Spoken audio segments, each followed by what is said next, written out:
కావేరీ జలాలు కర్ణాటక, తమిళనాడు మధ్య ఎప్పటికీ పరిష్కారం కాని ఒక సమస్యగానే ఉండిపోతాయి. అది అలాగే ఉంటది. 2 రాష్ట్రాల ప్రజలు ఇక వ్యక్తిగతంగా కూడా ఒకరిని ఒకరు దూషించుకునేటటువంటి పరిస్థితికి వచ్చేటటువంటిది. ఇప్పుడు విజయ్ ఈ విషయంలోనే సుప్రీంకోర్టుకి వెళ్ళాడు. మొన్నేమొచ్చేసి కావేరీ జలాలకు సంబంధించినటువంటి ఆ అథారిటీ, మేనేజ్మెంట్ అథారిటీ ఎవరైతే ఉన్నారో వాళ్ళు రోజుకి 3500 క్యూసెక్కులు చొప్పున 15 రోజులు విడుదల చేయమని ఆర్డర్ జారీ చేశారు. దానికి కర్ణాటక ప్రభుత్వం కూడా ఓకే చెప్పింది. ఎవరు? డీకే శివకుమార్ యొక్క ప్రభుత్వం. అయితే అక్కడ అనూహ్యంగా రైతుల నుంచి విపరీతమైనటువంటి వ్యతిరేకత వచ్చింది. చాలా మంది రోడ్ల మీదకి వచ్చేసారు. మొత్తం ముఖ్య నగరమైనటువంటి బెంగళూరుతో పాటు మైసూరు ఆ ప్రాంతం అంతా కూడా ఉద్రిక్తతలతో రైతులందరూ నిరసనలు చేపట్టేసరికి ప్రభుత్వం వెనక్కి తగ్గేసరికి ఆ నీటిని విడుదల చేయలేదు. ఎందుకంటే ఎగువ నుండి వస్తున్నటువంటి నీరు మనకి ఇప్పటికే తగ్గిపోయింది. ఇప్పుడు వీళ్ళకి రోజుకి 3500 క్యూసెక్కులు చొప్పున వదిలేస్తే మన పరిస్థితి ఏంటి? మనకి త్రాగునీరు లేదు, సాగునీరు లేదు. పైగా ఇప్పుడు ఈ కావేరీ జలాలే 4 వైపులు వెళ్ళాలి కాబట్టి ఈ విధంగా మనం నీరు వదిలేస్తే కష్టము. అవి మనం వాళ్ళకి ఇవ్వాల్సినటువంటి నీరు కాదని చెప్పి కర్ణాటక ప్రజలు. అటువైపు ఏమొచ్చేసి తమిళ ప్రజలు మాకు జూన్ 12కే రావాల్సి ఉన్నటువంటి నీటిని ఇప్పటి వరకు కావేరీ జలాల నుంచి విడుదల చేయలేదు కర్ణాటక ప్రభుత్వం.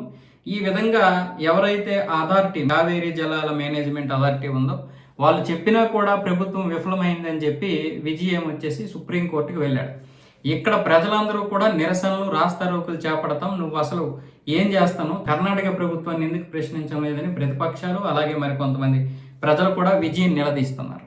నీ సినిమా కర్ణాటకలో ఆడకపోవడం వల్ల ఇప్పుడు ఆ సినిమా ఆడడం కోసం ఇప్పుడు రైతుల యొక్క జీవితాలని పణంగా పెడతామని డిఎంకే కూడా ఒకవైపు విమర్శిస్తుంది. ఈ నేపథ్యంలోన విజయ్ అయితే సుప్రీంకోర్టుకి వెళ్ళాడు. మొదట డీకే శివకుమార్ యొక్క ప్రభుత్వాన్ని ప్రశ్నించడం జరిగింది. అలాగే ముందు రిక్వెస్ట్గా అడిగాడు, వాళ్ళు ఒప్పుకున్నారు. అంతా బాగా సవ్యంగా సాగిపోద్ది. ఈ 15 రోజులు రోజుకి 3500 చొప్పున క్యూసెక్కులు వాటర్ వచ్చేస్తుంది అనుకున్నాడు విజయ్. కానీ అనూహ్యంగా ఇది ఆగిపోవడం, ఈరోజు ఆయన పర్యటించాలి కర్ణాటకలో. ఆ పర్యటన కూడా రద్దు చేసుకోమని డీకే శివకుమార్ చెప్పాడు. ఇప్పుడున్నటువంటి పరిస్థితుల్లో నువ్వు ఎక్కడికి వెళ్ళకు, ముఖ్యంగా మా కర్ణాటక రాకు, దయచేసి మళ్ళీ తర్వాత పరిస్థితులు వేరేగా ఉంటాయి, ప్రతికూల పరిస్థితులు ఉన్నాయని చెప్పడంతో ఈరోజు ఆ యొక్క వాయిదా వేసుకున్నాడు. అయితే ఇప్పుడు సుప్రీంకోర్టు ఇంకా అక్కడ పిటిషన్ దాఖలైంది తమిళనాడు ప్రభుత్వం తరఫున, కానీ ఇంకా వాదించలేదు. ఈ యొక్క కావేరీ జలాల విషయంలో చాలా పెద్ద రాద్ధాంతం జరుగుతుంది. వాళ్ళకి రావాల్సినటువంటి నీరు ఇవ్వడం లేదని చెప్పి తమిళ వాళ్ళు, మాకు ఉండాల్సినటువంటి నీరు మీరు ఎలా తీసుకెళ్ళిపోతారు, మాకే సరిపోవడం లేదు, మాకు త్రాగడానికి నీరు లేదు. ముఖ్యంగా వేసవి కాలంలో ఇక బెంగళూరుకి అయితే నీరే దొరకడం లేదు. ఈ కావేరీ జలాలు అప్పటికే ఎండిపోతూ ఉన్నాయి. ఆ కొద్ది గొప్ప నీటితోటి ఏదో ఒకలాగా దాహం తీరుస్తున్నారు.